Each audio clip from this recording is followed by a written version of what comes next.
Welcome to Poetry Changes Lives, poetry, history, thought for the day, all in one book.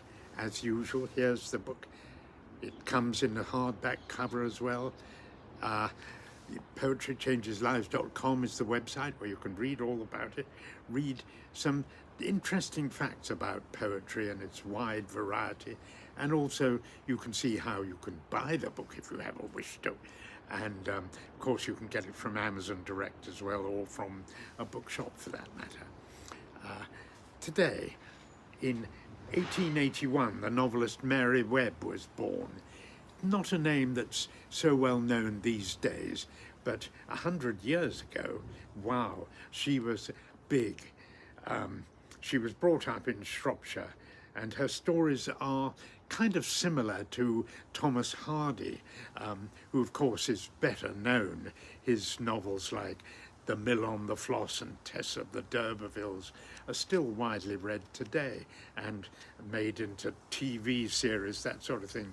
Mary Webb is a little bit more sentimental, a little bit more sort of otherworldly. She was brought up in Shropshire, and she very much talks about country folk, gives them strange dialects and rather fanciful storylines sometimes. She talks a lot about, in her writing, about misery and poverty and despair in the deep countryside.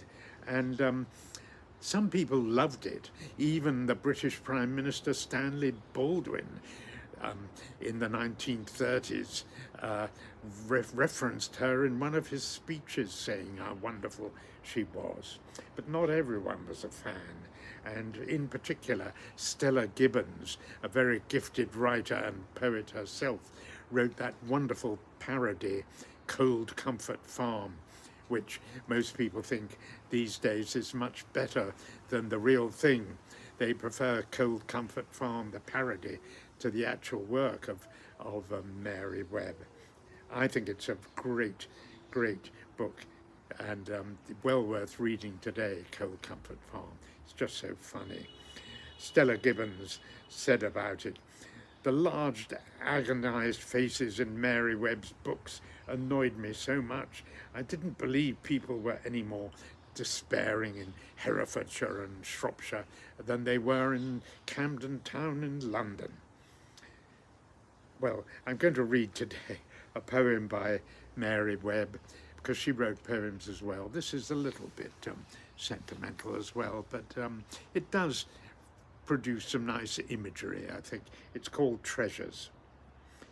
Into the scented woods we'll go and see the blackthorn swim in snow. High above in the budding leaves, a brooding dove awakes and grieves. The glades with mingled music stir, and wildly laughs the woodpecker. When blackthorn petals pearl the breeze, there are the twisted hawthorn trees, thick set with buds as clear and pale as golden water or green hail, as if a storm of rain had stood enchanted in the thorny wood, and hearing fairy voices call, hung poised, forgetting how to fall. Well, it's not bad, I think. It's not quite my cup of tea, but a lot of people like her poetry as well. Today I will be mindful of the beauty in nature and all things around me, and thankful for the wide variety of poetry and other writing that we have today. Thanks for listening.